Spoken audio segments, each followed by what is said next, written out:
Sa umagang ito, bilang pasasalamat sa kabutihan ng Diyos, pag-isipan natin at isa puso ang Lucas 1, versikulo 37, tungkol sa kadakilaan ng Diyos bago tayo manalangin.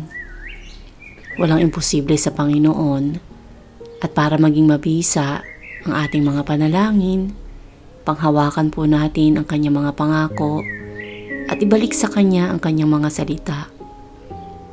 Sinasabi po sa Lucas 1:37, sapagkat walang anumang bagay na hindi kayang gawin ng Diyos. Sa araw pong ito, kung anuman ang mga kinakaharap ninyo na parang imposible na mabago sa inyong harapan, alalahanin po ninyo ang kabutihan ng Diyos. Umasa po tayo na makikita natin ang kanyang kabutihan sa araw-araw. Kung handa ka na, ipikit ang iyong mga mata, isipin ang Panginoon, at manalangin tayo.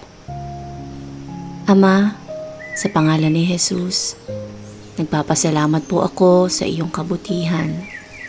Salamat sa bagong buhay at hininga na ipinagkaloob ninyo sa akin, sa aking pagising, sa umaga. Salamat sa buhay ng mga taong nagmamahal sa akin at nagmamalasakit sa akin. Salamat din po sa lahat ng biyaya na ipinagkaloob ninyo sa akin. Dakila ka, Panginoon, at karapat dapat kang purihin. Gaano man kami karupok, gaano man kami makasalanan, hindi ka nagsasawang mahalin kami at patawarin. Salamat po sa dugo ni Jesus na ipinagkaloob ninyo sa amin.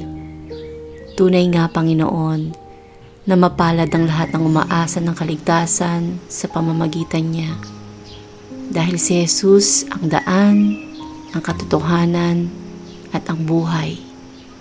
Walang makakalapit sa inyo, Ama, kung hindi sa pamamagitan niya. Ama, gaano man kahirap ang aking sitwasyon ngayon, patuloy akong magtitiwala sa iyong kabutihan.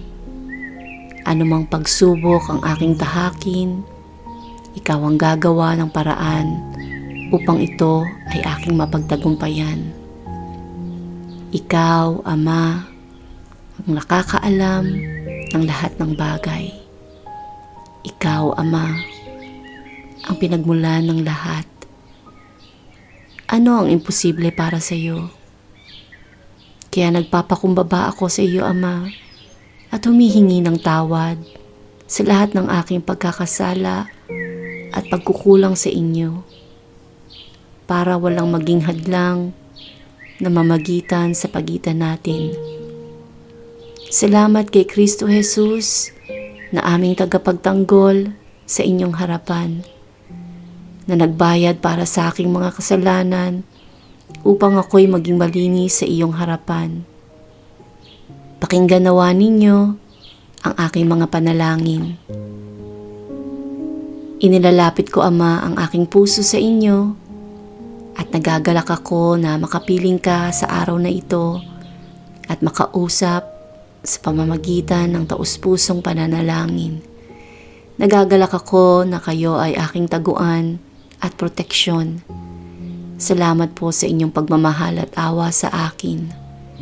Alam ko po na hindi ako magkukulang ng anuman sa buhay dahil si Jesus ang aking pastol. Sa panahon ng tagutom at kawalan, ako ay iyong pinagpapala. Binigyan mo ko ng tagumpay sa panahon ng matinding pagsubok at kawalan ng pag-asa. Ipakita mo sa akin, Ama, na walang imposible para sa iyo, na kaya mong baligtarin ang lahat ng aking alalahanin, na ikaw ang Diyos ng mirakulo. Gagawin mong instrumento ng iyong kabutihan ang anumang masasamang bagay na ginawa sa akin ng iyong kaaway. Nakawin man ni Satanas ang aking kalusugan, ang aking mga pagpapala, ang aking magagandang relasyon sa iba, ang aking reputasyon, o buhay ng aking mga pinakamamahal. Kayo, Ama, ang magbabalik ng lahat ng nawala sa akin.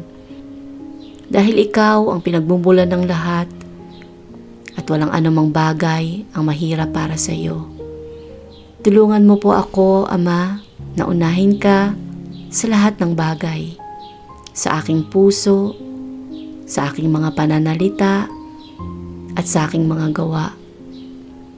Umaasa ako, Ama, na makikita at mararanasan ko ang iyong kaharian dito sa lupa. Ama namin na nasa langit, sambahin ang pangalan mo dito sa lupa, gaya sa langit. Bigyan mo po ako ng biyaya sa araw-araw at patawarin sa aking mga kasalanan. Pinapatawad ko po ang lahat ng nagkasala sa akin. Tulungan mo po ako na mapagtagumpayan ang lahat ng tukso at huwag ninyong pahintulutan na may mangyaring masasamang bagay sa aking buhay. Ang lahat ng kapurihan ay binabalik ko sa inyo, dakilang Ama, sa pangalan ni Jesus. Amen.